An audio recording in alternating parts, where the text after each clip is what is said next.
Hello, Westford. Boy, oh boy, a lot has happened this week. The March 14th blizzard slowed down the town for a day. The school committee heard an impassioned argument from a group of non-Christian residents regarding the 2017-18 school year calendar. And a Boston attorney made an unannounced and impactful appearance at the Board of Health meeting. I'm Ira Keltz, and it's time for WestfordCAT News.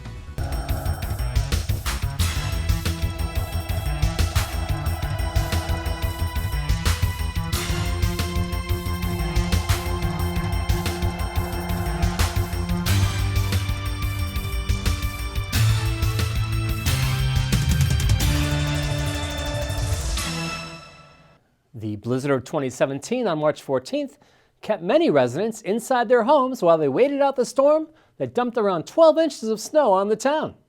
Schools, town hall, and even WestfordCAT offices were buttoned up tight. Despite the elements, some stores remained open. CVS at the Westford Valley Marketplace welcomed customers until its regular 10 p.m. closing time. Dunkin' Donuts in the same plaza also stayed open, closing at 8 p.m. But Market Basket shut its doors at 3 o'clock. On a typical Tuesday, the grocery store is open until 9 at night. Westford Veterans Service Officer and ham radio operator Terry Stater monitored the storm for the National Weather Service Taunton Amateur Radio Skywarn group and kept many Westford residents updated on its Facebook and Twitter pages. After a protracted discussion involving Rabbi Shoshana Perry of Chelmsford-based Congregation Shalom and members of her temple, school committee members voted 3-3 to deny a proposed school calendar put together by a committee of school representatives. The measure failed due to a lack of majority. Members of the community noted that Westford schools release students early on Good Friday, a Christian day of observance. They noted that on the high holidays of Rosh Hashanah and Yom Kippur, teachers sometimes give exams, pressuring Jewish students to either miss school or miss worshiping with their families. Here's Superintendent Bill Olson explaining some of the challenges he faces with the school calendar. And I'm going to send out a very thorough text that make sure that our entire staff understands the nature of each religious or cultural observance. Now, there is always an issue that comes up about Good Friday. The half day on Good Friday is not to show favoritism of Christianity over any other faith. I've been here many, many years. We tried to have a full day of school about 20 years ago. And now, I'm not Catholic, okay, but I understand that the religious services for many people from a span of 12 to 3. We had about 35% to 40% of our staff out on that full day of school. I have to deal with the reality of the safety of students, the coverage of classrooms. We have trouble right now. If you were to ask every single principal in our school system, every single teacher, what the biggest problem is in our school system right now is getting substitute teachers. To which Sarah LaFlamme said this. My name is Sarah LaFlamme, and I live on Poly Road, and I'm Christian.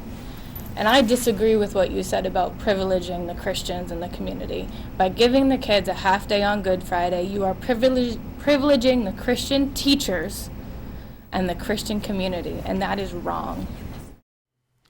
School committee member Tom Clay was absent from the meeting. The calendar will be revisited and reviewed at a future meeting, according to school officials. To watch the entire meeting, you can visit westfordcat.org. The Board of Health got a surprise visitor at its March 13th meeting when attorney Robin L. Main, representing Newport Materials, asked to be heard.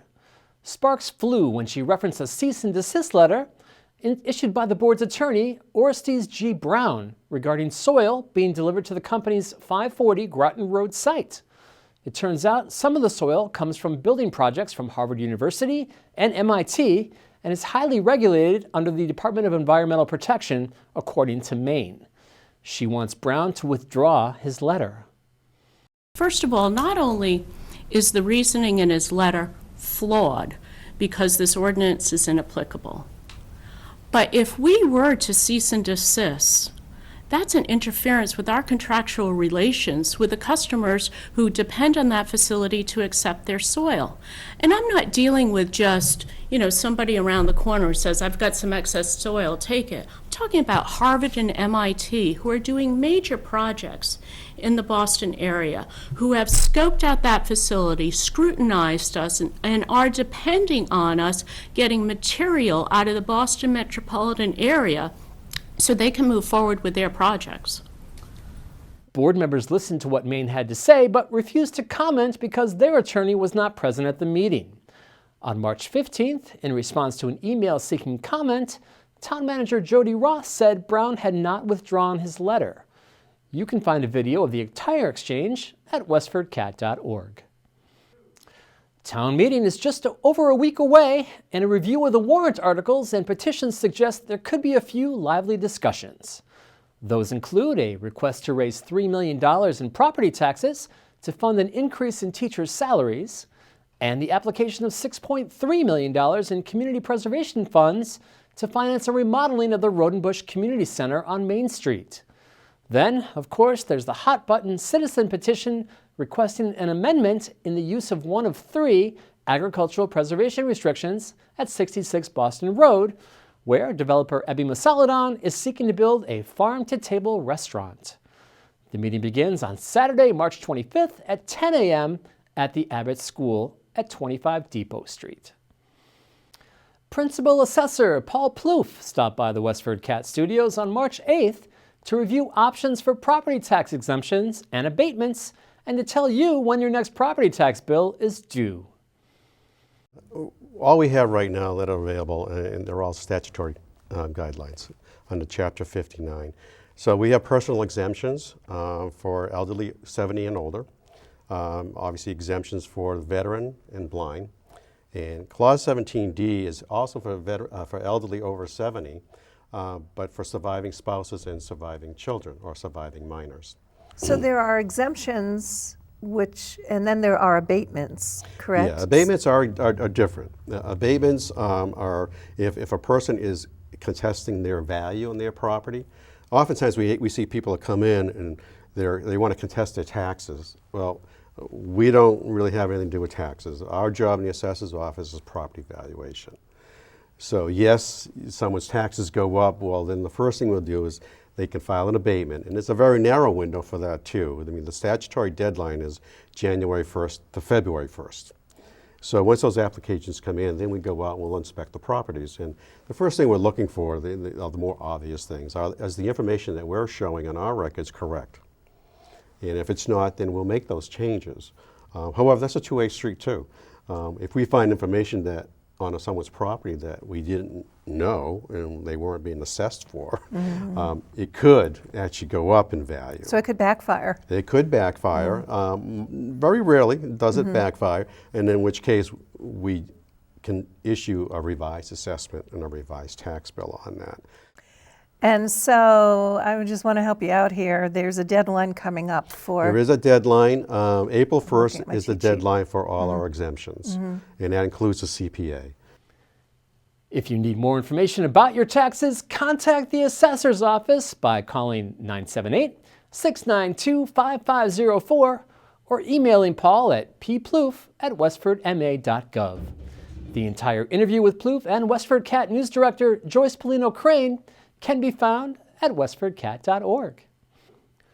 About 150 people gathered on March 12th on the town common to remember a man from India killed inside a Kansas bar while having a drink with his friend. The gathering honored the life and memory of Srinivas Kuchibala, an engineer from India who was allegedly shot and killed by Adam Puritan, age 51, on February 22nd. Kuchibala was having a drink with his friend Alak Madasani, who was wounded in the encounter. Ian Grillat, who tried to intervene, was also shot and wounded.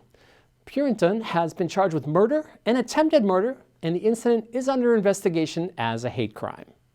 The community event was sponsored by Indivisible Westford and one of its members, Padma Santi. I'm here with my beautiful family of immigrants.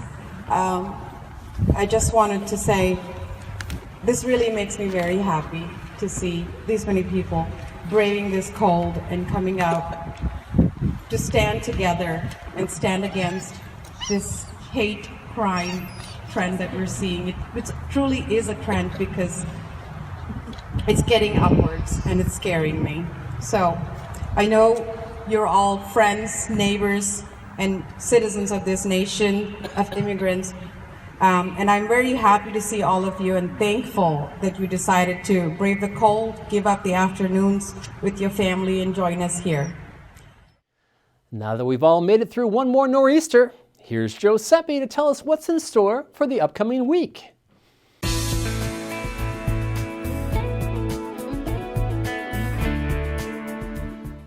Hello, Westford.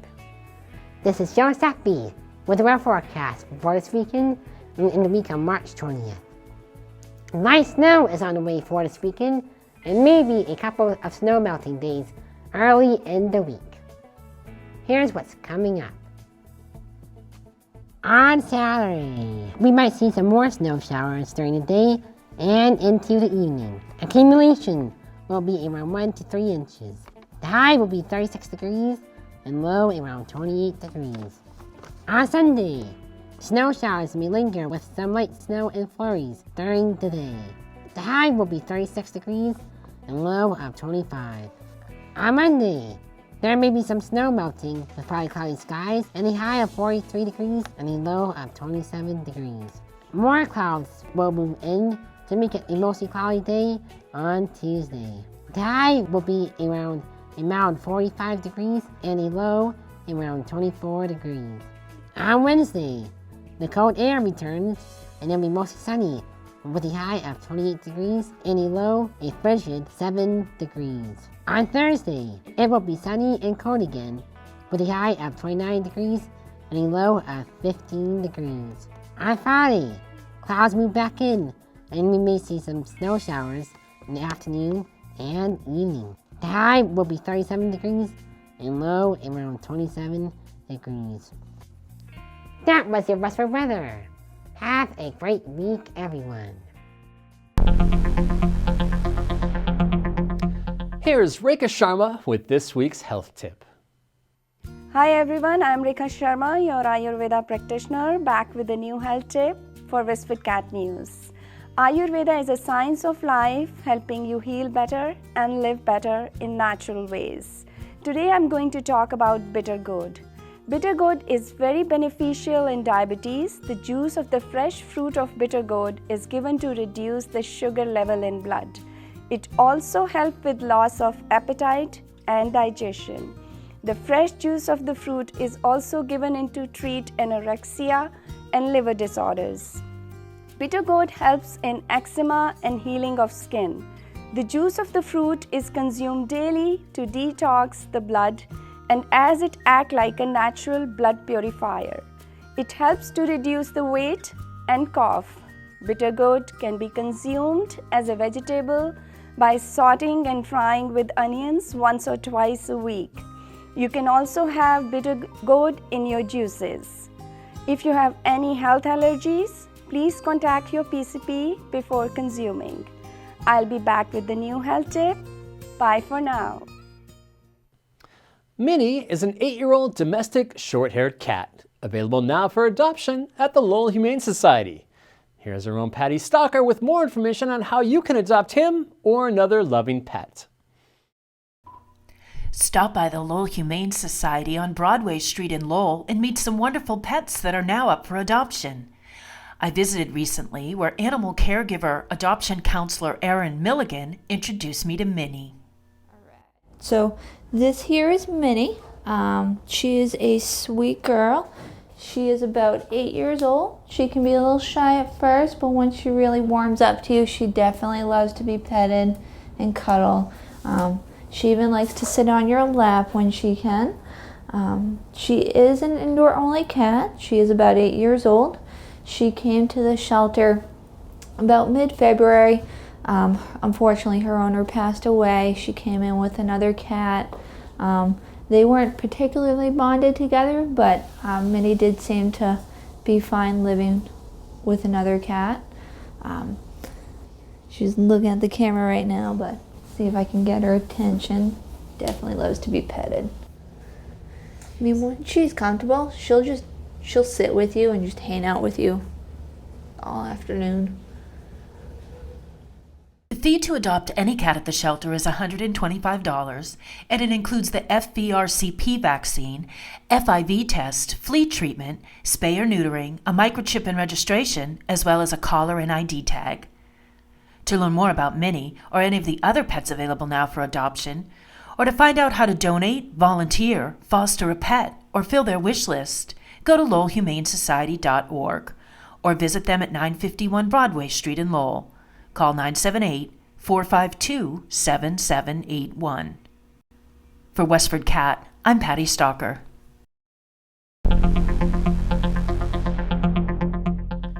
And now, here's Westford Cat Marketing Outreach Manager Sarah Fletcher with this week's events around town. Thanks, Ira.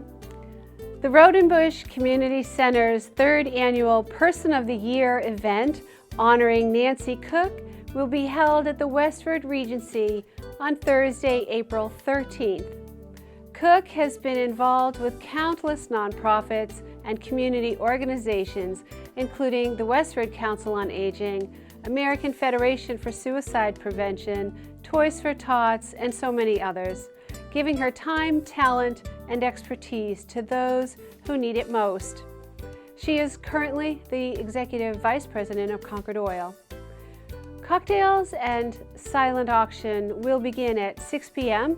with dinner and presentation at 7:30 p.m. The cost is $65 per person, $4.75 for a table of 8. Get your tickets online at roadandbush.org by Sunday, April 9th. Proceeds to benefit the Road and Bush Community Center. A meet and greet with the 4-H Rabbit and Katy Club will take place on Wednesday, March 22nd from 4 to 5 p.m. The 4-H club members will be in the meeting room at the Fletcher Library to answer your questions about the club, and you'll have an opportunity to meet some very nice bunnies and guinea pigs. It's a free drop-in and all ages are welcome. The Parish Center for the Arts has another show designed to make you smile. Here's how an evening with Dawn White is described on the PCA website. If you laugh and cry within the same 10 minutes, you either need a vacation or you're sitting in the audience at a Dawn White show. This working-class family man from Lynn, Mass. has emerged as the thoughtful songwriter of the decade. White's concert takes place on Saturday, April 15th at 7:30. Doors open at 7 p.m. Tickets will be available at mktix.com or email John at 2catfolk.com for reservations. Only cash is accepted at the door. I'm Sarah Fletcher, the Marketing Outreach Manager at Westford Cat for Westford Cat News. Back to you, Ira. And that's a wrap, Westford. We end today with snow scenes of the storm and its aftermath around town as seen through the eyes of Westford Cat's Patty Stalker.